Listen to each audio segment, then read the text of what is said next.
We always hear the word procrastination. What is a procrastinator? A procrastinator is a person who leaves their work until the last minute.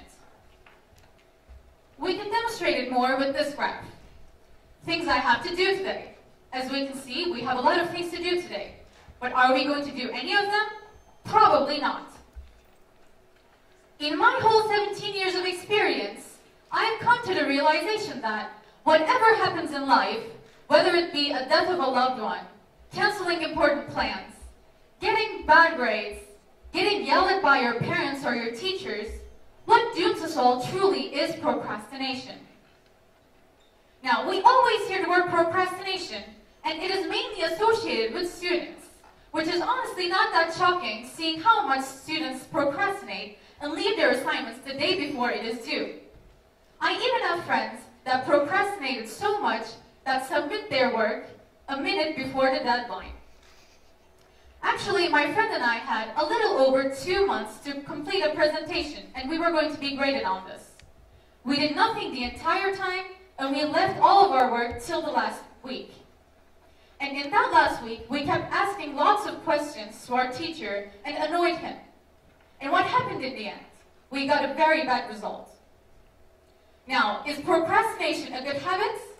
Of course it is not, because all it brings is more procrastination. And more procrastination brings more panic. More panic brings inefficient work. Inefficient work brings bad results. Bad results bring less motivation to get things done. And what happens when you have less motivation to get things done? You procrastinate. Now, it is kind of a never-ending cycle. Well, let's not call it never-ending, since the lucky ones can get out of this cycle one way or another. But what happens to those who cannot? Easy. They keep promising themselves that they're not going to do this again, just to procrastinate even more. We can demonstrate this from a student's perspective. Let's say that you have an assignment and you have exactly 7 days to complete it. This is what day 1 would look like. This is what day 2 would look like. This is what day 3 would look like. Day 4, 5, and 6 aren't that better either. Now, what happens on the last day? This is what you exactly do on the last day. You try to finish your assignment, you consume a lot of coffee, and this is exactly what you look like when you're turning it in.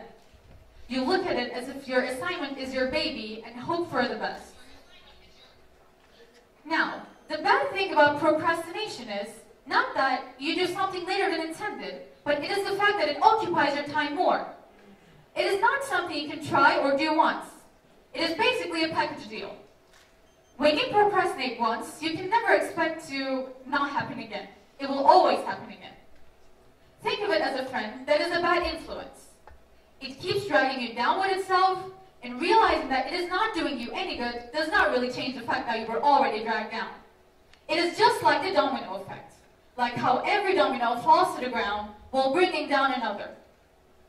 Since it is hard to stop procrastinating, my advice to you would be to never start it in the first place.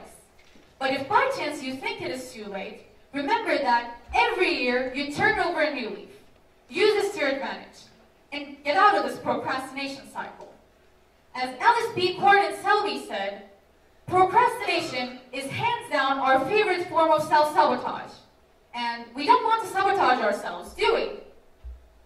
As humans, our brain is amazing, and the abilities of it are endless. You can do anything you set your mind to. Your psychology is everything. Catching up is always harder than keeping up. We should all consider this and stop procrastinating. Like Abraham Lincoln said, you cannot escape the responsibility of tomorrow by evading it today. Thank you.